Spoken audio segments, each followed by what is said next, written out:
class 12 tharamdagi coaching chanaba haiduna ai kayam kanne thi aina thiba mafam adudadi ka amata hanglamde hanana book loina toksinduna satra ayamana laikhirame aina thiriba mafam adudagi khara chatharaga lamhang ama lai lamhang adudagi khara chatharaga amu yumdom pop ama lairame ai ka thiba phangaktabadagi yumdom pop tuda sangsillaga ka do hanglage haina leblami aina sangaga hangubada ahal ama lairami ahal adunadi bunga nathanda sida laibasi nungairoine aidi nongambedegina numitaba phau yum sida laite nungdangi matamda tani aina yum sida halaklibase ai ka phangdabadagi ahandana haibudu tadana pupu hini jabi pataragadi ai adum leijage ai kemta phaujara aidi asikpe hena pamjaye aina haibagi matung ina ahalduna yumduda leibadu yarami ahanduna yumduda leige haiba yarakpadagi ai harauna yumduda leiki nongmanini leiraba matungda aigi coaching gi class howduna ai chatpa hore yumdagi ima babana lamhangdu yamna sangi khongna chappa wagani haiduna gari ama pirai gari duda chatpanina coaching chapasu iwa waramde asumna numit kharani chatlaba matungda nomadi khang haudana aigi gari adu yaraklamde aigi gari yadabadagi workshop ta gari adu insilamaga numito ai halakki numito nongsu theli sui nongthi nomangbaga gari su yasalaktabaga pasinnabaduda ai yamna sawningki numito sungana hanjarakada adubu gari yaraktabadagi workshop ta sanglaga wa kari no khara ngangnaringeidasu khara thengdokhre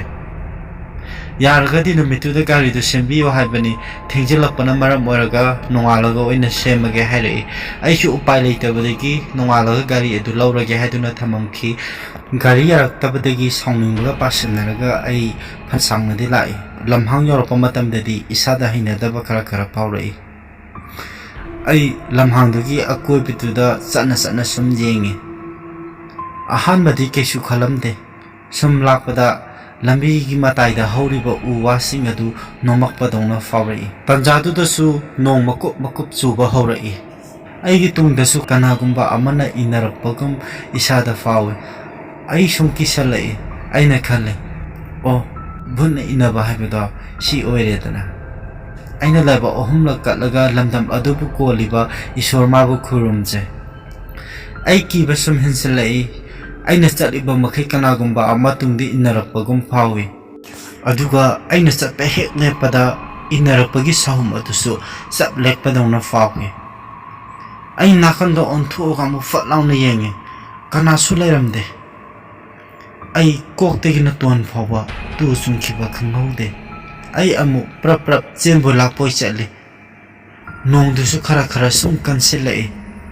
naye tahoriba uwasing dunasu makhol thokna tanarakpagum isada fawe mataududa ai pakhatpe kaiboy ai senboy lapoi kanna chatle ai na hekchilba makai kanagumba amasu ai ke tungda kanna selapagum isada fawe nakanda horiba uwasing adusu haina humna tanarakpagum fawe mataududa ai kaidogatoinu isana fawangjakhide ai gi mitta uriba haibabu ai gi ka ina lairiba yumdom poktogi khadu khaktani aina tamna chenba pamliba ai kanna sele sukyaude aina cheliba makai tanabagi sawmadusu samhenjele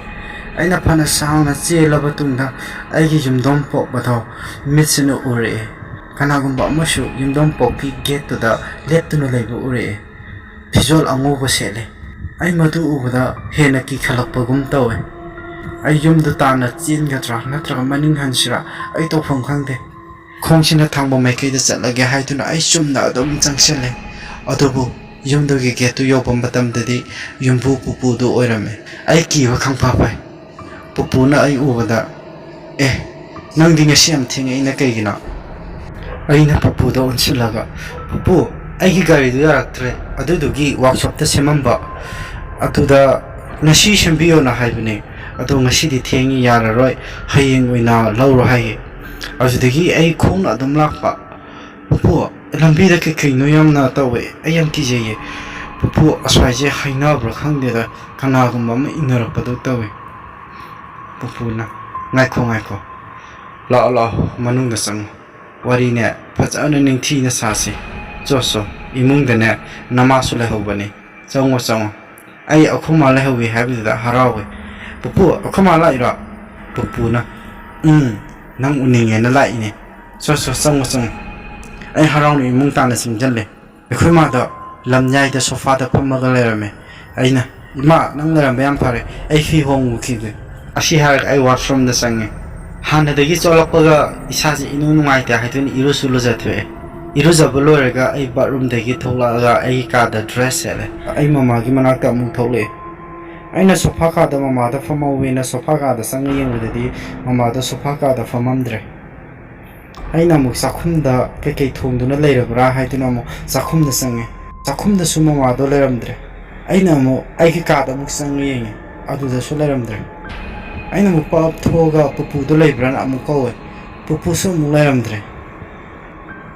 ai imung da ima ga pupu ga ko kowe adabu kanam ta khumbiraktre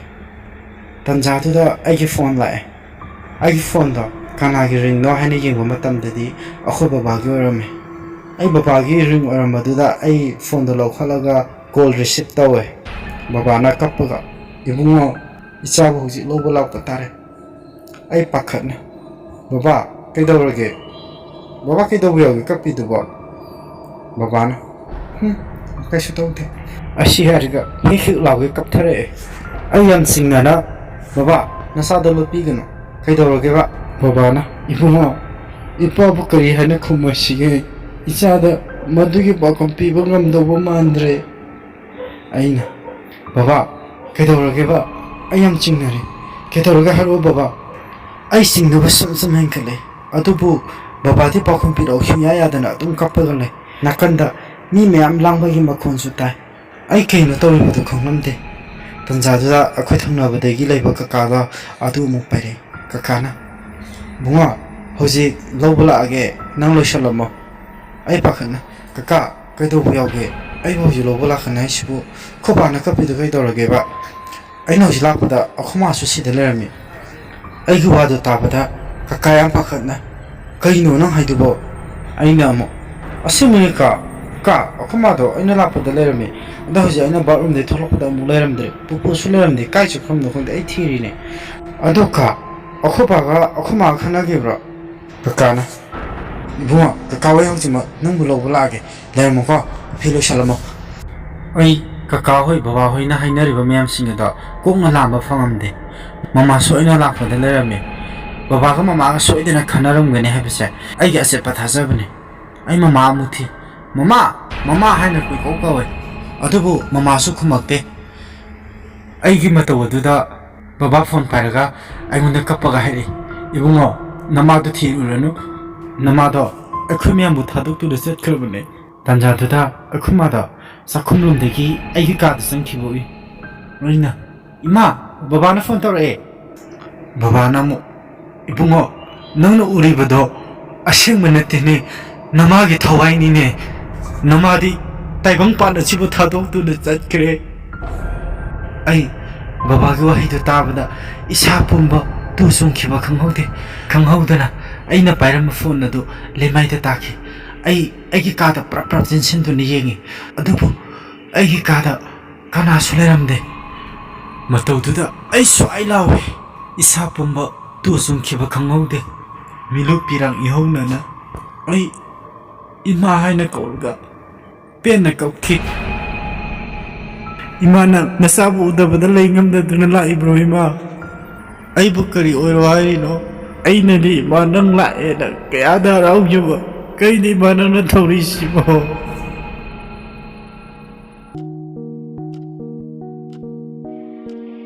ꯑꯩꯈꯣꯏꯒꯤ channel ꯑꯁꯤꯕꯨ ꯃꯤꯠꯌꯦꯡ ꯇꯥꯕꯤꯔꯤꯕ ꯚ꯭ꯌꯨꯋꯔꯁ ꯈꯨꯗꯤꯡꯃꯛꯄꯨ ꯇꯔꯥꯝꯅ ꯑꯣꯛꯆꯔꯤ ꯃꯈꯥ ꯇꯥꯕ ꯚꯤꯗꯤꯑꯣꯁꯤꯡꯁꯨ ꯁꯨꯡꯁꯣꯏ ꯁꯣꯏꯗꯅ ꯊꯨꯅ ꯊꯥꯒꯠꯆꯔꯛꯀꯦ ꯃꯌꯥꯝꯅ ꯅꯨꯡꯁꯤꯕꯤꯗꯨꯅ ꯂꯥꯏꯛ ꯀꯃꯦꯟꯠ ꯁꯤꯌꯔ ꯑꯃꯗꯤ ꯁꯕꯁꯀ꯭ꯔꯥꯏꯕ ꯇꯧꯕꯤꯔꯝꯃꯨ ꯍꯥꯏꯖꯔꯤ ꯃꯁꯤ ꯍꯥꯏꯔꯒ ꯃꯌꯥꯝ ꯄꯨꯝꯅꯃꯛꯇꯒꯤ ꯉꯁꯤꯒꯤꯗꯤ ꯀꯥꯏꯅꯅꯕ ꯌꯥꯊꯪ ꯅꯤꯖꯔꯤ ꯃꯊꯪꯒꯤ ꯚꯤꯗꯤꯑꯣ ꯑꯃꯗ ꯑꯃꯨꯛ ꯊꯦꯡꯅꯔꯁꯤ